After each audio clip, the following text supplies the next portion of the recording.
It's been a wild week in France. President Macron called for snap elections, and for a moment, it looked like Marine Le Pen's national rally was going to sweep the board. Her party had huge support, and a landslide seemed imminent. But then, everything changed. Despite winning the first round, her party ended up in third place. This kind of political drama hasn't been seen in France for ages. It's a symptom of a deeper, long-standing divide in French society that goes all the way back to the aftermath of World War I. What happened after World War I? After World War I, France saw around 1.1 million immigrants, mainly from their North African colonies like Algeria and from Eastern and Southern Europe, who helped rebuild the country. Post-World War II, about 4.5 million immigrants arrived by the 1970s, many from Northern and Western Africa, places like Morocco, Tunisia, and Senegal, seeking economic opportunities in France's booming industries. Fast forward to the 2015 immigration crisis. Over 330,000 asylum requests were submitted, mostly from people escaping war-torn Syria, Afghanistan, and Iraq. This influx tested France's humanitarian response and sparked domestic concerns about safety and integration, leading to a shift towards right-wing politics. Migration has been a contentious issue across Europe, fueling the rise of right-wing parties. France is no exception, with its migrant population growing from 8.5% in 2010 to over 10% in 2022. Recent data shows that immigrants and their descendants now make up about 12% of France's population, totaling approximately 8.4 million people. In 2023, France experienced a significant uptick in immigration, with new arrivals including a substantial number of students, employees, and refugees. Student visas increased by 20%, and refugee admissions rose by 15%. By 2024, the immigrant population had grown even further, keeping immigration at the forefront of French politics and prompting the introduction of new anti-immigration laws, generating backlash. Why is this new immigration bill causing such a political firestorm in France? The new immigration bill establishes much stricter regulations regarding residency and citizenship. It introduces significant changes, making it harder for immigrants to bring relatives into France and restricting access to social benefits. Perhaps the most controversial aspect is the elimination of birthright citizenship under the Jus Soli policy, which currently grants immediate citizenship to babies born in France to foreign parents. Instead, those children would have to apply for nationality between their 16th and 18th birthdays. Now, 349 votes were cast in favor of this bill, while 186 were against it. Surprisingly, many members of Macron's own Renaissance Party and centrist coalition either abstained or voted against it. The far-right National Rally Group, however, had all 88 members vote yes, showing their strong support. Some French media outlets have labeled this move as Marine Le Pen's kiss of death, given the initial expectation that her party would abstain or oppose the bill. 70% of French people, including 87% of Macron's supporters, are in favor of the new law. However, 73% believe the ideas behind the bill were inspired by Le Pen, marking a significant theoretical victory for the far right. This isn't the first time Macron has accommodated or mimicked far-right rhetoric for political survival. In 2023, Gabriel Attal, then education minister, made an official declaration banning Muslim girls from wearing abayas in schools. One of the main drivers of far-right politics is the financial burden on the social welfare system. Is France against immigration or immigrants? There's a heated debate over the impact of immigration on French taxpayers. Immigrants, especially those from non-EU countries, rely heavily on public services compared to native citizens. For instance, it's estimated that immigrants occupy 24% of France's social housing, straining available resources. Unemployment benefits are another major concern. Immigrants are more likely to face unemployment than native French citizens, meaning they draw more from unemployment benefits. Data shows immigrants receive about 15% of unemployment benefits while making up around 10% of the workforce. This disparity places a higher per capita burden on the welfare system. The net fiscal impact of immigration in France is around $11 billion per year, meaning each taxpayer shells out an average of $300 annually for immigrant services.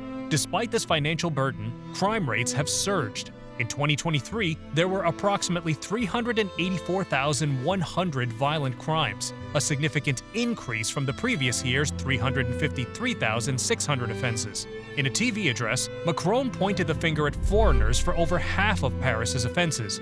This statement followed the tragic incident involving Lola, a 12-year-old girl, killed by an Algerian national awaiting deportation. According to Paris police, 48% of crimes in the city involved non-French citizens. The Ministry of the Interior provided similar data, showing that 48% of those arrested and detained for misdemeanors and felonies were foreigners, fueling a surge in support for far-right parties. What does the recent election mean for French society? Far-right National Rally Party has taken the lead in the first round of voting in the French election. The growing significance of the National Rally Party, RN, in France's political sphere has had a profound impact on the country's immigration discourse. Traditionally an anti-immigration party, the RN is now commanding considerable political attention, bringing it closer to power than ever before. As a result, French politics have shifted significantly, with Macron's once liberal coalition adopting more conservative positions on immigration. President Emmanuel Macron called for this snap parliamentary election to clarify the political situation. Cette décision est grave, lourde. Instead, the results made it even harder to understand what's going on in France. The second round of France's parliamentary elections looks set to deliver a very surprising result. There was an unexpected surge in support for the left-leaning New Popular Front (NFP) coalition, effectively denying Marine Le Pen's RN party a clear victory. Now, French politics is even more chaotic post-election. The RN had a strong showing in the first round, edging closer to forming a far-right government than ever before. However, in the second round, strategic political bargaining saw over 200 left-wing and centrist candidates withdraw to avoid splitting the vote, allowing the NFP to secure the most seats. The NFP, a coalition of various left-leaning parties, ended up with 182 seats in the National Assembly, making it the largest group in the 577-seat parliament. Macron's centrist Ensemble alliance rebounded from a distant third in the first round to win 163 seats, while the RN and its allies secured 143 seats. Despite the NFP winning the most seats, they did not achieve an absolute majority, which required 289 seats. This has resulted in a hung parliament, meaning no single party or coalition has enough seats to easily pass laws. This outcome was a victory for the cordon sanitaire, a principle where mainstream parties unite to keep the extreme right out of power. However, the RN remains a significant force, increasing its seats from just 8 in 2017 to 143 in this election. Are we simply heading towards an inevitable and escalating crisis? The cultural fabric of France is experiencing significant strain due to the rapid influx of immigrants. Neighborhoods in major cities like Paris, Marseille, and Lyon have seen dramatic demographic shifts, leading to increased tension and social fragmentation. Many long-term residents feel their communities are unrecognizable as cultural clashes become more frequent. Traditional French values and norms are being challenged, leading to a rise in nationalist sentiments and protests. Schools are grappling with integrating a diverse student population, while public services are stretched thin, exacerbating feelings of resentment among native citizens. Many believe that the current policies disproportionately benefit the wealthy, leaving ordinary citizens to bear the brunt of the challenges posed by immigration.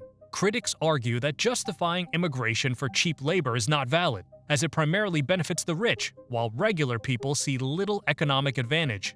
This sentiment is echoed by those who feel that the presence of immigrants, especially those unwilling to integrate, only exacerbates the strain on social services and community cohesion. The rise of right-wing parties across Europe, and particularly in France, reflects growing discontent with current immigration policies. Voices within the French populace are calling for stricter immigration controls, with some advocating for immediate deportation of illegal immigrants and tougher measures to ensure integration.